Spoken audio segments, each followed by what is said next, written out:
Bonjour les amis, je suis le Dr Bon et ceci c'est la première vidéo en français. On va parler des leçons.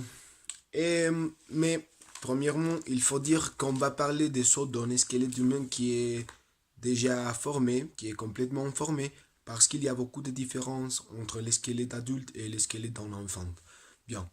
Quand nous sommes en train d'apprendre quelque chose, il faut de nous poser les questions correctes. Et la première question qu'on nous va poser est qu'est-ce qu'ils sont les os? Bien, les os, ils sont des organes vivants et ça c'est la réponse. La deuxième question qu'il faut de nous poser est quelle est la fonction de les os? Bien, la première fonction de l'ESO qu'on va dire est qu'il va, il va soutenir les corps humains ou les corps d'autres animaux.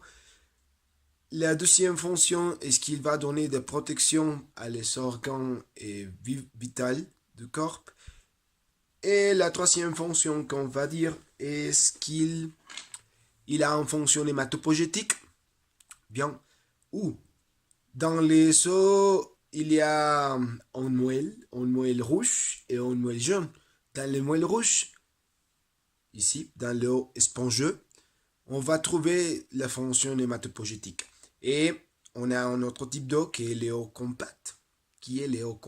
Excusez-moi.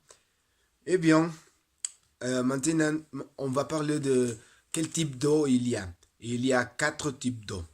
On va trouver les eaux longues, comme ceci. On va trouver les os plans. Il est complètement plan. On va trouver les os courtes.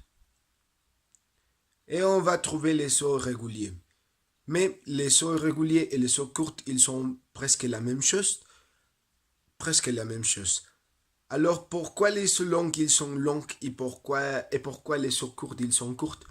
On va trouver deux axes dans les os. Un axe longitudinal et un axe transversal.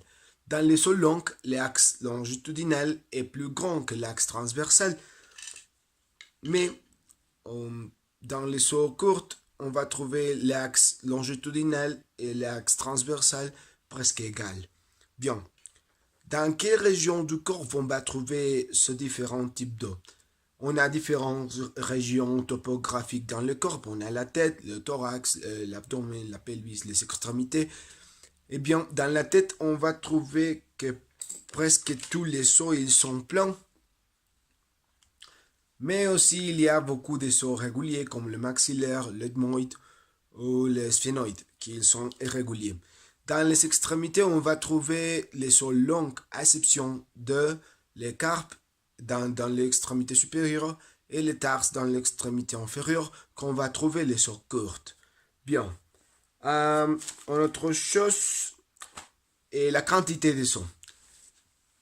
C'est difficile de dire quelle quantité de sons il y a exactement parce que il y a des os gourmiens et les os sésamoïdes qui sont des os supernuméraires. Alors ça dépend, ils sont variantes anatomiques qu'il va modifier la quantité de eau dans le corps.